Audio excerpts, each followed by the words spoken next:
Ada keunggulan dan kelemahan reduce of evidence.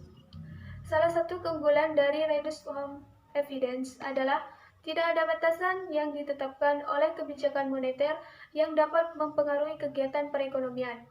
Jika kita tidak yakin dengan apa yang diketahui dengan semua komponen yang ada di dalam mekanisme transmisi moneter, maka kita bisa secara langsung dapat menyimpulkan pengaruh perubahan M dan Y. Maka kita bisa secara langsung dapat menyimpulkan pengaruh pergerakan M terhadap Y. Dengan melihat bahwa apakah pergerakan Y berkolerasi dengan pergerakan M. Prinsip dasar yang berlaku untuk semua disiplin ilmu, termasuk ekonomi, menyatakan bahwa kolerasi tidak selalu berarti sebab akibat. Jika kita melihat bahwa bank sentral memiliki target terhadap suku bunga, kenaikan dan pengeluaran akan menyebabkan kenaikan uang beredar juga.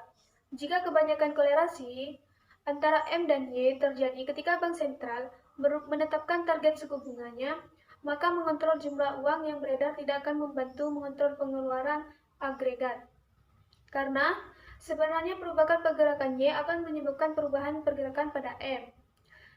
Sisi lain, pertanyaan penyebab dan kolerasi merupakan faktor luar yang belum diketahui. Bisa jadi menjadi kekuatan pendorong di balik dua variabel yang bergerak bersamaan. Begitu pula dengan faktor yang belum diketahui yang dapat menyebabkan M dan Y bergerak dan bersamaan. Mengontrol M tidak selalu mengontrol pergerakan Y juga. Pentingnya mekanisme transmisi kebijakan moneter ada dua aspek penting. Yang pertama yakni untuk memahami saluran transmisi yang manakah yang paling utama dalam kegiatan ekonomi yang akan digunakan sebagai komponen dasar dalam strategi kebijakan moneter. Misalnya, uang beredar merupakan salah satu jalur yang paling dominan, maka strategi kebijakan moneter dalam penargetan terhadap uang beredar masih relevan digunakan. Namun, sebaliknya dengan apabila suku bunga atau saluran nilai tukar menjadi komponen yang terpenting, maka perlu adanya pertimbangan terhadap penargetan suku bunga dan nilai tukar uang dalam strategi kebijakan moneter. Aspek yang kedua yakni mengetahui seberapa kuat dan durasi tenggat waktu pada masing-masing saluran transmisi.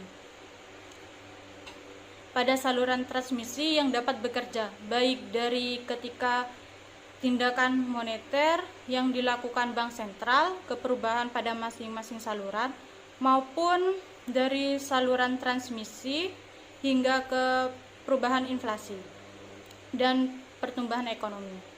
Karena hal ini penting dilakukan untuk melihat komponen dan keuangan yang manakah yang paling kuat yang akan dijadikan sebagai leading indicator seperti variabel uang yang beredar, kredit, suku bunga, dan nilai tukar yang dianggap menjadi variabel penting dalam membangun leading indikator sebagai faktor yang mempengaruhi pergerakan inflasi dan pertumbuhan ekonomi. Selain itu, mengenai analisis durasi waktu yang merupakan strategi kebijakan moneter secara forward looking yang dilihat dari saluran yang ada pada transmisi kebijakan moneter. Assalamualaikum warahmatullahi wabarakatuh. Perkenalkan, nama saya Vivi Ayuningsih Rukilawati, NIM 1901111000091 dari kelas manajemen B kelompok 11. Di sini saya akan menjelaskan tentang saluran langsung atau direct money channel. Transmisi kebijakan moneter melalui saluran langsung atau yang disebut juga saluran uang, money channel, mengacu pada teori yang dikembangkan oleh Fisher pada tahun 1991 tentang quantity theory of money. Teori ini merupakan kerangka kerja yang menganalisis hubungan antara pertumbuhan uang yang beredar dengan inflasi. Model ini dikenal dengan the equation of exchange, di mana dinyatakan sebagai persamaan sebagai berikut, di mana M adalah uang yang beredar dikalikan dengan V, yaitu perputaran uang yang atau disebut juga income velocity, sama dengan jumlah P. yaitu tingkat harga dikali dengan T, yaitu jumlah output real, di mana dalam keseimbangan kegiatan perekonomian, jumlah uang nominal dengan jumlah output nominal, di mana output nominal dihitung dari harga yang berlaku yang ditransaksikan dalam kegiatan ekonomi PT.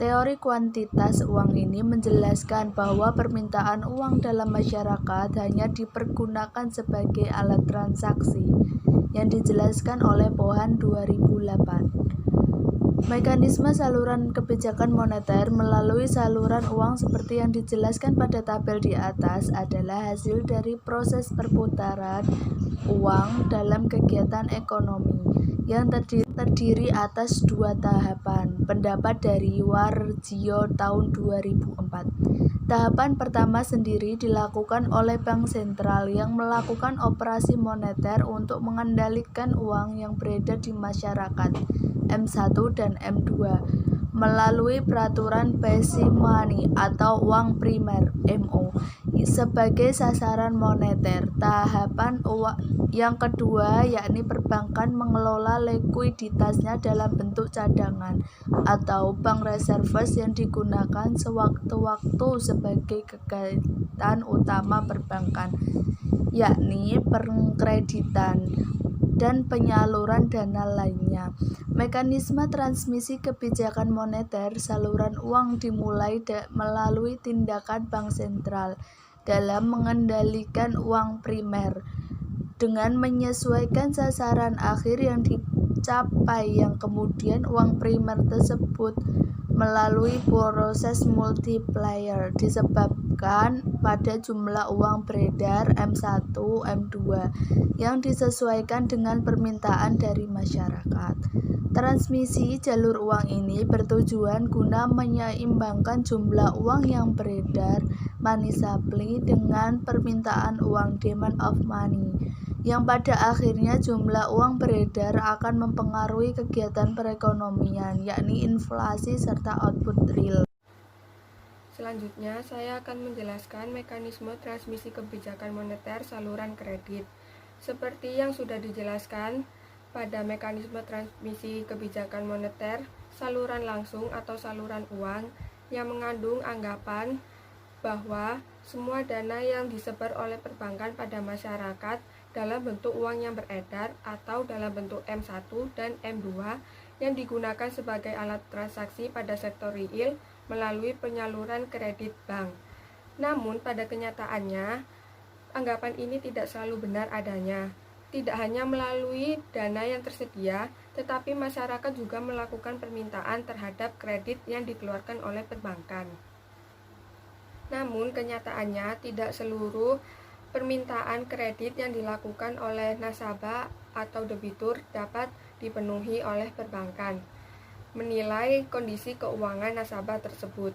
Hal ini disebut dengan asymmetric information, di mana perbankan menilai kondisi keuangan debitur yang tidak layak dapat menyebabkan kredit macet, moral hazard, dan risiko lainnya.